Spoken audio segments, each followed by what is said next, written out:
సామెతల గ్రంథం 15వ అధ్యాయం. ఈ అధ్యాయంలో మన నాలుక, మన కన్ను, ఈ రెండు అవయవాలు ఎంత ముఖ్యమైనవో స్పష్టంగా చూపబడింది. మొదటి వచనం, మృదువైన మాట కోపమును చల్లారుస్తుంది, నొప్పించే మాట కోపమును రేపుతుంది. జ్ఞానుల నాలుక మనోహరమైన జ్ఞానాంశములు పలుకుతుంది. బుద్ధిహీనుల నోరు మూఢవాక్యాలు కుమ్మరిస్తుంది. అబీగయీలు, నాబాలు అనే దంపతులను గుర్తు తెచ్చుకోండి. ఆమె మంచి గృహిణి, ఆదర్శ మహిళ. ఆమె భర్త మూర్ఖుడు, అయితే ధనికుడు. అతడు పశుప్రాయుడు. తన భర్తయైన నాబాలు దావీదును అవమానపరిచాడు. దావీదు తమకు చేసిన మేలును మరచిపోయిన కృతఘ్నుడు నాబాలు. అబీగయీలు స్వయంగా దావీదు దగ్గరికి వెళ్ళింది, దావీదును వేడుకున్నది. ఆమె మృదువుగా మాట్లాడింది గనుక దావీదు క్రోధము చల్లారింది. నాబాలు తన మాటల చేత దావీదును నొప్పించాడు, అతని కోపాన్ని రేపాడు. అబీగయీలు నాలుక మనోహరమైన జ్ఞానాంశములు పలికింది, అయితే నాబాలు నోరు మూఢవాక్యాలు కుమ్మరించింది. యేసు ప్రభువు పరిసయ్యులను గద్దిస్తూ వారి మాటలను, చేతలను వేషధారణగా పేర్కొన్నాడు. అయితే వ్యభిచారిణి అయిన ఒక స్త్రీని క్షమించి, నేను నిన్ను శిక్షించను, సమాధానము గలదానవై వెళ్ళు, ఇక మీదట ఏ పాపము చెయ్యవద్దని హెచ్చరించాడు. నాలుక ప్రమాదకరమైనది. తాగుబోతూ ఇతరులకు చేసే కీడు కంటే వదరుబోతు నాలుక ఎక్కువ కీడు చేస్తుంది. నీ నాలుకను బట్టి నీవు ఎలాంటి మనిషివో తేలిపోతుంది. నాలుకలో నరకపు చిచ్చు ఉన్నది, అందుకే మీ నాలుకను ప్రభువునకు సజీవ యాగంగా సమర్పించుకోవడం ఎంతో మంచిది. 3వ వచనం, యెహోవా కన్నులు ప్రతి స్థలం మీద ఉంటాయి, చెడ్డవారిని మంచివారిని అవి చూస్తుంటాయి. ఎవరూ చూడడం లేదులే అనుకోవద్దు, దేవుడు చూస్తున్నాడు. మోషే ఈజిప్టులో ఉండగా ఏమి చేశాడు? ఈజిప్టు దేశీయుడు ఒక ఇశ్రాయేలీయుణ్ణి బాధ పెడుతున్నాడు. అది చూచి మోషే ఈజిప్టు మనిషిని ఒక్క పోటు పొడిచాడు. ఎవ్వరూ చూడలేదు అనుకున్నాడు. అటు ఇటు చూచాడు, ఎవ్వరూ లేరు. కాని పైకి చూడడం మరిచిపోయాడు. పైనుండి దేవుడు చూస్తున్నాడు. ఇక్కడ నీవు రహస్య పాపం చేసి ఉండవచ్చు, కాని అది దేవునికి రహస్యమేమీ కాదు. యెహోవా కన్నులు ప్రతి స్థలంలో ఉన్న మంచివారిని చూస్తాయి, చెడ్డవారిని కూడా చూస్తాయి. సాత్వికమైన నాలుక జీవవృక్షం. దానిలో కుటిలత ఉండిన ఎడల ఆత్మకు భంగం కలుగుతుంది. నాలుక ఆశీర్వాదం కాగలదు, శాపం కూడా కాగలదు. ఆత్మను భ్రష్టు పట్టించగలదు, లేదా జీవవృక్షమై దీవించగలదు. నాలుక సాత్వికంగా మాట్లాడగలదు, కుటిలాన్ని వెళ్ళగక్కగలదు. మూఢుడు తన తండ్రి చేసే శిక్షను తిరస్కరిస్తాడు, గద్దింపునకు లోబడేవాడు బుద్ధిమంతుడవుతాడు. మూర్ఖుడు తండ్రి మాట వినడు. బుద్ధిమంతుడు తండ్రి యొక్క క్రమశిక్షణను, గద్దింపును కృతజ్ఞతతో స్వీకరిస్తాడు. 6వ వచనం, నీతిమంతుని ఇల్లు గొప్ప ధననిధి, భక్తిహీనునికి కలిగే రాబడి శ్రమకు కారణం. ధననిధి అంటే ఇహలోక ఐశ్వర్యం మాత్రమే కాదు, నీతిమంతుని ఇల్లు ఆనందము, శాంతి, సమాధానములు, ప్రేమ, సానుభూతి, ఆదరణ మొదలైన ధన్యతలతో నిండి ఉంటుంది. ఇదే దేవుని బిడ్డల గృహ ధననిధి.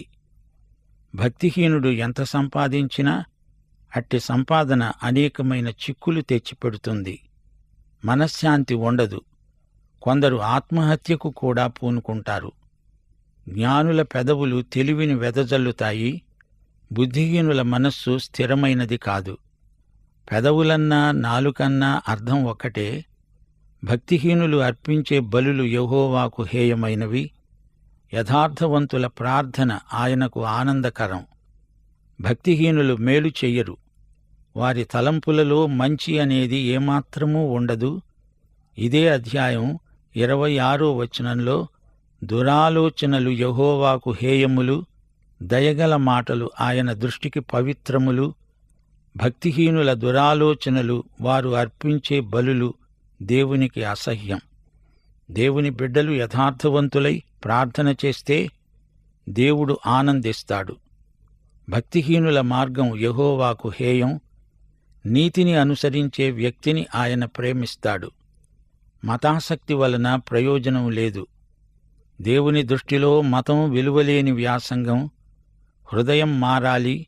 బయటి అలంకారాలు లోపలి వికృత స్వభావాన్ని కప్పిపుచ్చలేవు. భక్తిహీనుని మార్గం దేవుడు అసహ్యించుకునే మార్గం. నీతిని ప్రేమించేవాడు క్రీస్తును ప్రేమిస్తున్నాడు. ఎందుకనగా 1 కొరింథీ 1:30 ప్రకారం క్రీస్తే మనకు నీతి అయి ఉన్నాడు. మార్గము విడిచిన వానికి కఠిన శిక్ష. గద్దింపును ద్వేషించేవారు మరణము నొందుతారు. ఒక పాపిని పట్టుకొని నీవు పాపివి అంటే అతడు సహించలేడు. మంచి సలహా ఇస్తే దానిని తోసిపుచ్చుతాడు. సోదరీ సోదరులారా, 11వ వచనంలో హృదయాన్ని గురించి చెప్పబడింది. ఇంతవరకు నాలుకను గురించి, కన్నులను గురించి ఎన్నో సత్యాలు నేర్చుకున్నాము.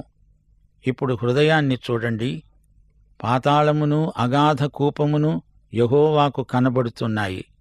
నరుల హృదయాలు మరి తేటగా ఆయనకు కనబడతాయి గదా. హెబ్రీ పత్రిక 4:13 ఆయన దృష్టికి కనబడని సృష్టము ఏదీ లేదు. మనము ఎవరికి లెక్క ఒప్పజెప్పాలో ఆ దేవుని కన్నులకు సమస్తమును మరుగులేక తేటగా ఉన్నది. మన హృదయములను అంతరింద్రియములను ఆయన పరిశోధిస్తాడు. మనము ఎన్నడూ చూడని పాతాళము, అగాధ కూపము అనగా షెయోల్, అదృశ్య లోకము, అదంతా దేవుడు చూడగలడు. అదృశ్య లోకాన్ని దేవుడు చూస్తున్నాడు. తన బిడ్డలకు చూపగలడు. ఇహలోక జీవితానికి అవతల ఏమి ఉన్నదో దేవుడు మనకు చూపుతాడు. పరిశుద్ధాత్మ ఆధ్యాత్మిక మర్మాలను, క్రీస్తుకు సంబంధించిన సత్యాలను మనలో ఉండి మనకు బయలుపరుస్తాడు. 2000 సంవత్సరాల క్రిందట యేసు ప్రభువు ఈ భూగోళముపై సంచరించాడు. మరణద్వారం గుండా మహిమ ప్రవేశం చేశాడు. 3వ రోజు మృత్యుంజయుడై లేచాడు. అప్పుడాయన మనకు తన ఆత్మను పంపాడు. యోహాను సువార్త 16:15 ప్రభువు అన్నాడు, పరిశుద్ధాత్మ నా వాటిలోనివి తీసుకొని మీకు తెలియజేస్తాడు. అపహాసకుడు తనను గద్దించే వారిని ప్రేమించడు. అతడు జ్ఞానుల వద్దకు వెళ్ళడు. అపహాసకుడు అపహాసకుల వద్దకే వెళతాడు. ఒకే రకమైన ఈకెలున్న పక్షులు ఒకే చోట చేరతాయి. 13 సంతోష హృదయం ముఖానికి తేటనిస్తుంది. మనోదుఃఖం వలన ఆత్మ నలిగిపోతుంది. ఆరోగ్యం బాగుపడాలంటే, మనిషి ఎక్కువ కాలం బతకాలంటే మనశ్శాంతి ఉండాలి. హృదయంలో సంతోషం నిండి ఉండాలి. మనోవ్యాధికి మందు లేదు. యేసుక్రీస్తు మాత్రమే మనోవ్యాధిని, హృదయ రోగాన్ని మాన్పగల మహావైద్యుడు. బుద్ధిమంతుని మనస్సు జ్ఞానాన్ని వెదుకుతుంది. బుద్ధిహీనులు మూఢత్వాన్నే భుజిస్తారు. మానవుని అవయవాలలో శిరస్సు ప్రధానమైనది అంటారు గాని శిరస్సు కంటే హృదయం ముఖ్యమైనది. శిరస్సులో ఎంతైనా సమాచారం దాచిపెట్టవచ్చు. కాని అది హృదయంలోకి ఇంకకపోతే నీ తల ఉబ్బిపోవచ్చు. అది చాలా ప్రమాదం. హృదయం అన్నిటికంటే మోసకరమైనది. జాగ్రత్త. బాధపడేవాని దినములన్నీ శ్రమకరములు. సంతోష హృదయునికి నిత్యము విందు కలుగుతుంది. నెమ్మది లేకుండా విస్తారమైన ధనము ఉండుట కంటే యెహోవాయందలి భయభక్తులతో కూడా కొంచెం కలిగి ఉండడం మేలు. పగవాని ఇంట శ్రేష్టమైన మాంసాహారం తినుట కంటే ప్రేమగల చోట ఆకుకూరల భోజనం తినటం మేలు. ఈ వచనంలో మీకు దానియేలు కనిపించటం లేదు. దానియేలు మంచి యువదశలో ఉన్నప్పుడు బబులోనుకు బానిసగా చెరగొనిపోబడ్డాడు. దానియేలు మహామేధావి, జ్ఞాని. బబులోను రాజు దానియేలును ఉత్తమ రాజకీయోద్యోగానికి సిద్ధపరుస్తున్నాడు. బబులోను జ్ఞానులందరికంటే దానియేలుకు ఎక్కువ జ్ఞానం ఉంది. దానియేలు రాజుగారి భోజనాన్ని తినటానికి నిరాకరించాడు. యూదుల ధర్మశాస్త్రం ప్రకారం తినకూడని మాంసాహారం రాజుగారి వద్ద నుండి దానియేలుకు పంపబడింది. అది నేను తినను అన్నాడు దానియేలు. ఆకుకూరల భోజనం, శాకాహారం మాత్రమే తిన్నాడు. ఎందుకని? దానియేలు భోజన విషయంలో కూడా దేవుని ఆజ్ఞను పాటించాడు. అతడు దైవసేవకుడు. అందుచేత ప్రతి విషయంలో దేవుని మాట చొప్పున ప్రవర్తిస్తాడు. అందుకే దానియేలును దేవుడెంతో హెచ్చించాడు. దానియేలు నెబుకద్నెజరుకు ప్రధానమంత్రి అయ్యాడు. నెబుకద్నెజరు అంటే ఎవరనుకున్నారు? ప్రపంచ విజేత. బబులోను రాజ్యం అంతరించింది. ఆ తరువాత పారసీక రాజ్యం వచ్చింది. అప్పుడు కూడా దానియేలు ప్రధానమంత్రి పదవిలో కొనసాగాడు. కోరెషు రాజ్యానికి వచ్చినప్పుడు దానియేలే ప్రధానమంత్రి. దానియేలును దేవుడెంతో ఆశీర్వదించాడు, ఘనపరిచాడు. 18వ వచనం, కోపోద్రేకి అయినవాడు కలహము రేపుతాడు, దీర్ఘశాంతము గలవాడు వివాదమును అణిచివేస్తాడు. అవును, మృదువైన మాట క్రోధమును చల్లారుస్తుంది, నొప్పించే మాట కోపాన్ని రేపుతుంది. అయితే దేవుని వాక్యాన్ని బోధించినప్పుడు కొంతమందికి కోపం వస్తుంది. యేసు ప్రభువు దేవుని వాక్యాన్ని ప్రకటించినప్పుడు దుర్మార్గులు ఆయన్ను ముట్టడించారు. పాపాన్ని ప్రేమించేవారు దేవుని వాక్యాన్ని ప్రేమించరు, దేవుణ్ణి ప్రేమించరు. వెలుగును చూచినప్పుడు ఎలుకలు పరిగెత్తి కన్నాలలోకి దూరుతాయి, పక్షులు పాటలు పాడుతాయి. శిలువ కొందరికి అభ్యంతరమే అయినా ప్రకటించాలి, తప్పదు. సోమరి మార్గం ముళ్ల కంచె, యథార్థవంతుల త్రోవ రాజమార్గం. మనది రాజమార్గం. మనము సోమరులము కాము.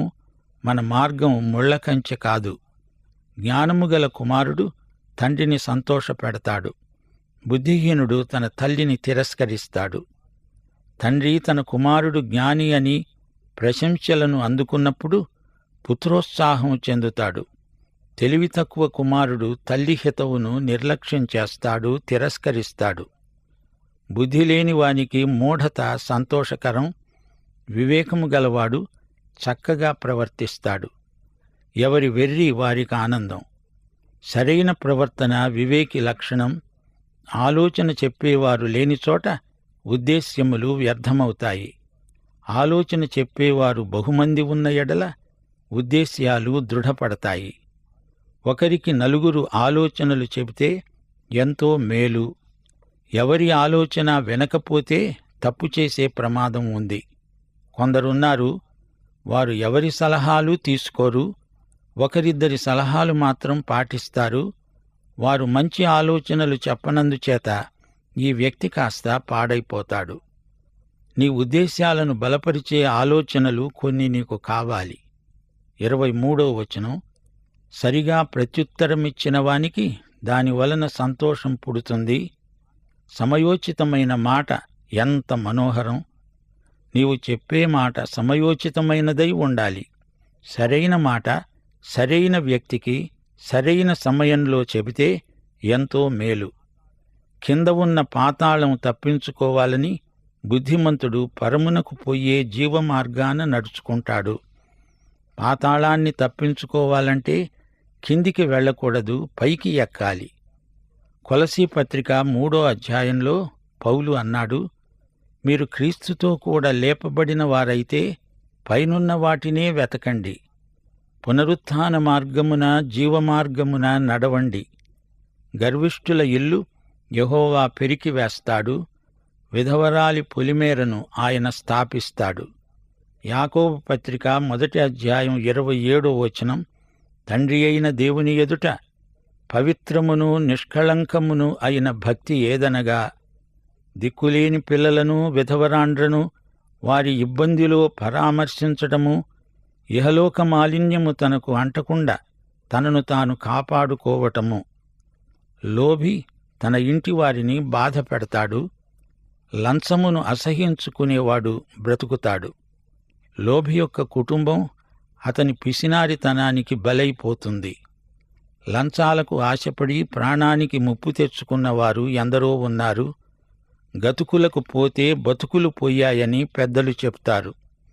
నీతిమంతుని మనస్సు యుక్తమైన ప్రత్యుత్తరమియ్యడానికి ప్రయత్నిస్తుంది. భక్తిహీనుల నోరు చెడ్డమాటలను కుమ్మరిస్తుంది. మనమిచ్చే ప్రత్యుత్తరం యుక్తమైనదై ఉండాలి. 1 పేతురు 3:15 నిర్మలమైన మనస్సాక్షి కలిగిన వారై మీలో ఉన్న నిరీక్షణను గూర్చి మిమ్మును హేతువు అడిగే ప్రతివానికి సాత్వికముతో భయముతో సమాధానము చెప్పడానికి ఎల్లప్పుడూ సిద్ధముగా ఉండండి. 29 భక్తిహీనులకు యెహోవా దూరస్థుడు. నీతిమంతుల ప్రార్థన ఆయన అంగీకరిస్తాడు. 1 పేతురు 3:12 ప్రభువు కన్నులు నీతిమంతుల మీదను ఆయన చెవులు వారి ప్రార్థనల వైపును ఉన్నాయి. గాని ప్రభువు ముఖము కీడు చేసే వారికి విరోధముగా ఉన్నది. కన్నుల ప్రకాశం చూడడము హృదయానికి సంతోషకరం. మంచి సమాచారం ఎముకలకు పుష్టి ఇస్తుంది. దేవుని బిడ్డల కన్నులలో వెలుగు కనబడుతుంది. సువార్త విన్నవారికి వారి ఎముకలలోకి వారి మూలుగలోకి శక్తి ప్రసరిస్తుంది. ప్రభువు అనుగ్రహించిన వెలుగుతోనే ఆయన వెలుగును చూస్తాము. ఆ వెలుగు మన కన్నులలో ప్రతిఫలిస్తుంది. జీవార్థమైన ఉపదేశమును అంగీకరించేవానికి జ్ఞానుల సహవాసము లభిస్తుంది. సువార్త జీవార్థమైనది. దేవుని వాక్యోపదేశం నిత్యజీవార్థమైనది. సువార్తను నమ్మి యేసును అంగీకరించిన వారు దేవుని బిడ్డల సహవాసంలో ఎంతో ఆనందిస్తారు. శిక్షనొందనొల్లనివాడు తన ప్రాణమును తృణీకరిస్తాడు. గద్దింపును విని లోబడినవాడే వివేకి. తప్పు చేసినవాడు శిక్షను తప్పించుకునే ప్రయత్నం చేయకూడదు. అలా చేస్తే అధిక శిక్ష ప్రాప్తిస్తుంది. పెద్దల గద్దింపు యువకులకు ఉత్తరోత్తర ఎంతో ప్రయోజనకరం. ఈ అధ్యాయంలోని చివరి వచనం మరువరానిది. యెహోవాయందు భయభక్తులు కలిగి ఉండడం జ్ఞానాభ్యాసమునకు సాధనం. ఘనతకు ముందు వినయం ఉంటుంది. దేవునియందు విశ్వాసమున్న వ్యక్తి జ్ఞానమార్గంలో పయనిస్తాడు. అంతకంతకు అతని జ్ఞానం వృద్ధి అవుతుంది. వినయము గలవారిని దేవుడు ఘనపరుస్తాడు. సోదరీ సోదరులారా, సామెతల గ్రంథంలో భక్తి, వినయం, విధేయత ఎంత ప్రాముఖ్యమైన సుగుణాలో స్పష్టంగా చూపబడింది. గర్విష్టి పోకడలు దేవుని తీర్పునకు గురి అవుతాయి. వినయ భయభక్తులు జ్ఞానానికి నడిపిస్తాయి. గర్వం అవమానానికి గురి చేస్తుంది. గర్విష్ఠులు వాదోపవాదాలు పెట్టుకుంటారు. అణకువ, వినయము గలవారు ఇతరులిచ్చే మంచి సలహాలు తీసుకుంటారు. దైవాశీస్సులు. ఆమేన్.